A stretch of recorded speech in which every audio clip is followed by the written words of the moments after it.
ये फूल बहुत प्रिय है भोलेनाथ को। सारे फूल चढ़ते हैं, लेकिन उसमें से ये 4-5 फूल बहुत विशेष है, बाबा को प्रिय है। क्यों प्रिय है जानिए। बिना कारण के कोई कार्य होता नहीं है।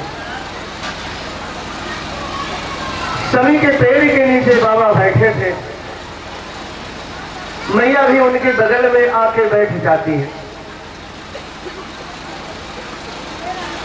मैया भी उनके बगल में आके बैठ जाती है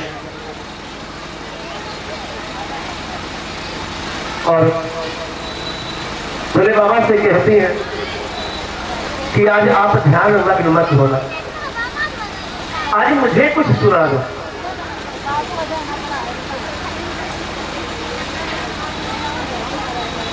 बोले भैया, बोली भोलेनाथ अगर गुस्सा ना हो तो एक बात पूछो। जैसे आप अपने पति देव से कभी कभी कोई बात करना रहता है तो खूब दुलार के साथ, प्यार के साथ उन्हें रिझा के पूछती है और पति देव तब बताते हैं, होता है ना ऐसा। तो ऐसे माता भी पूछ रही है सभी के वृक्ष के नीचे। भोलेनाथ बोले हाँ गौरी, एक बात पूछूं आपसे।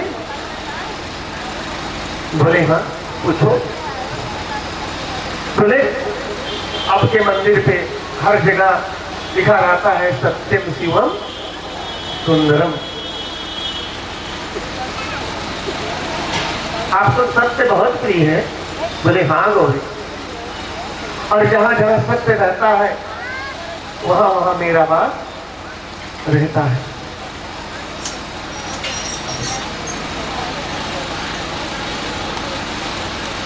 बोले अच्छा, आप सत्य पसंद करते हो, अच्छा कार्य पसंद करते हो। बोले हाँ। अच्छा चरित्र पसंद करते हो। बोले हाँ।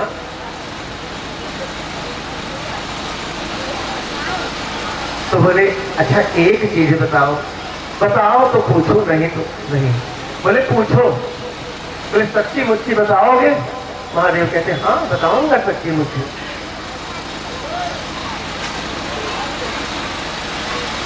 बोले तो ये बता दो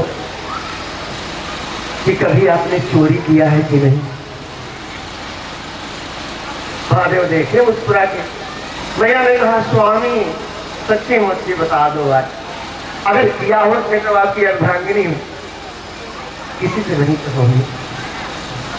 तब तक गणेश जी आए। बोले क्या बात चल रही है। बोले ना। बोले तू गजानन जा, कुछ ऐसी बात मैं तुम्हारे पिताजी से पूछ रही हूं। गजानन ने कहा ठीक है माता आप पूछो, आप पूछो, आपको समय दे रहे हैं, आपको समय कम देते हैं, भगतों में ही रहते हैं ज्यादा। भोलेनाथ तो मेरे पिताजी को धर्म संकट में मत जानो। इसमें जाना पिताजी सच्चा रहे। मैया पूछ रही हैं कि आपने कभी चोरी किया है कि नहीं, सच्ची मुच्ची बताना। और बोले बाबा सच बता रहे हैं। तो गणेश जी ने कहा कि मेरे पिताजी का ये रूप मैंने भी नहीं देखा। क्यों इतना संकोच में, संकोच किस बात का है। बोले कि पिताजी माँ को अच्छी बात बताओ। गणेश जी के पास तो अष्ट बुद्धि, सबके सब कुछ पाने वाले, गणेश जी धारण करने वाले, अष्ट बुद्धि, अष्ट रिद्धि, अष्ट सिद्धि, रिद्धि सृष्टि, सिद्धि और सृष्टि पुष्टि, श्री, सब गणेश के पास। गणेश भगवान की 5 पत्नियां। पहली पत्नी का नाम श्री। गणेश जी का विवाह हुआ राजा विश्वरूप के 2 बेटियों से, रिद्धि और सिद्धि से। जब गणेश जी विवाह करने जा रहे थे तो रास्ते में जमुना तट पे एक लड़की तपस्या कर रही थी और गणेश जी को देख करके उठ करके सामने जाते हाथ जोड़ के खड़ी हो जाती है, बैठा करके कठवत में पानी लाके उनके चरण धोती हैं और हाथ जोड़ के खड़ी होके कहती हैं कि हे मंगल मूर्ति, हे विनायक, सारी विघ्न बाधा दूर करने वाली, मेरा मंगल कब होगा, मेरे मन की कामना कब पूरी होगी। बोले मेरा दर्शन पा लिया तो हो गई, मान लो क्या चाहती हूँ। बोले मैंने आपको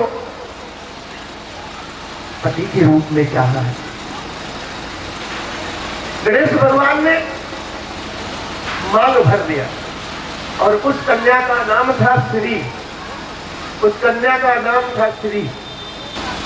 और कहा है श्री, तुम मेरी प्रथम पत्नी हो और देवों में मैं प्रथम पूज्य हूं, इसलिए जाओ, आज से तुम सबके साथ रहोगी, सबसे आगे रहोगी। जैसे मेरे सब सारे देवताओं में सबसे प्रथम पूज्य पूजा होती है, ऐसे तुम सबके साथ रहोगी। और वो श्री हमारे साथ रहती है, गणेश भगवान की पत्नी, हम जाने या ना जाने। जो हमारे नाम के आगे श्री लगता है, श्रीमान श्रीमती, जो श्री लगता है वो श्री गणेश भगवान की पहली पत्नी है। फिर आगे बढ़े, राजा विश्वरूप का नगर आया तो देखे, कहते हैं देखी देखा पाप, देखी देखा पुण्य। राजा विश्वरूप की दो बेटियां रिद्धि सिद्धि गणेश को पाने की तपस्या कर रही थी और राजा विश्वरूप के जो मंत्री थे उनकी दोनों बेटियों ने देखा कि ये राजा की बेटियां तपस्या कर रही हैं, लाओ हम भी गणेश भगवान की तपस्या करते पाने के लिए। भगवान छोटे बड़े में भेदभाव रखते हैं कि नहीं। आज ये अंदाजना है। और उन लोगों ने भी तपस्या किया। पहले विश्वरूप का घर नहीं आया, पहले मंत्री का घर आया, उसी रास्ते से आ रहे थे, उनकी आरती उतारी। उन दोनों बेटियों का नाम था सृष्टि और पुष्टि। बोले हे मंगल मूर्ति, हमारा मंगल कब होगा? बोले क्या चाहती हो?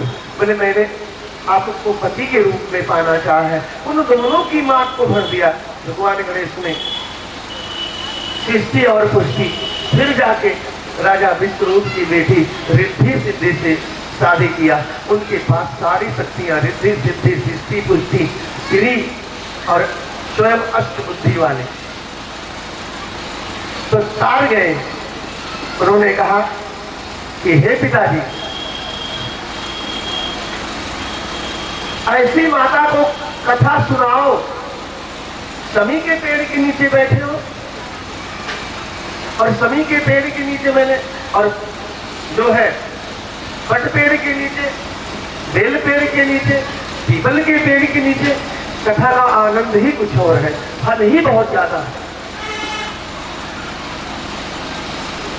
और साथ में मैया का मंदिर भी है, मंदिर में सब विराजमान, हनुमान जी भी विराजमान है, शीतला माता भी विराजमान है, चारों भैया भी विराजमान है। आपने दर्शन किया कि नहीं किया शीतला माता का? तो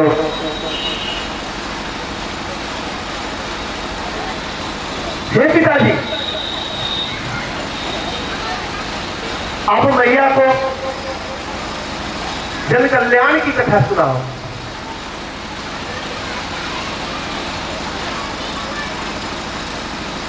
और दुनिया में आपके महामृत्युंजय मंत्र के बाद आपामार्जन स्तोत्र का वर्णन करो भोलेनाथ, जो जन कल्याण के लिए बहुत ही सुंदर है। महामृत्युंजय मंत्र के बाद कोई है तो आपामार्जन स्तोत्र। ये पद्म पुराण के 6ठे अध्याय में है आपामार्जन स्तोत्र, पद्म पुराण के 6ठे भाग में। और जिसकी महिमा बहुत है, कोई बहुत बीमार है,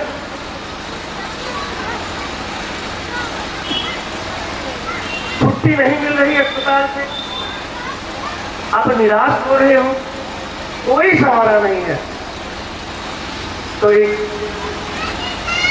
कलश में तांबे के लोटे में रक्षा सूत्र बांध करके, जल भर करके और चावल रख करके आपा मार्जन समी के पेड़ के नीचे बैठ के आपा मार्जन का पाठ करिए या पंडित जी से कराइए। फिर वही चावल महादेव को समर्पित करिए, मात्र चढ़ाइए जैसे आप रोज चढ़ाते हो। 3 दिन चढ़ाने से ही उनको छुट्टी मिल जाएगी अस्पताल से। ऐसा है आपा मार्जन का स्त्रोत पाठ। आप भी पढ़ सकती हो, पुराण कहाँ सबके पास मिलते हैं, रहते हैं। कोई किताब रामचरितमानस की खरीद लिया तो बांध के रख दिया घर में, पड़ी रहेगी, झिंगुर खा जाएंगे लेकिन कभी खोलने का। आजकल मोबाइल का दौर है, मोबाइल पे चलाती हो मेरी बहना, मोबाइल पे बोलना गूगल से पद्म पुराण आएगा, फिर 6ठे अध्याय में आप आपा मार्जन स्त्रोत बोल करके मंगवाइएगा, आपा मार्जन स्त्रोत पढ़िए, हिंदी में वैसे आता है। और फिर देखिए तो उसको कहते ही है कथा कि छुट्टी मिल जाएगी, काला जादू टोना टोटका कुछ भी हो, चाहे जैसा चीज हो, आप परेशान हो, आपा मार्जन का पाठ सारी चीजों का नाश कर देता है। गणेश भगवान वहां से चले देते हैं कि माता पिता की बात है, हम क्या सुने जाना। और भोले बाबा समी पेड़ के नीचे माता पार्वती को जन कल्याण के लिए आपा मार्जन स्त्रोत का पाठ करते हैं, सुनाते हैं। भैया ध्यान से सुनती हैं।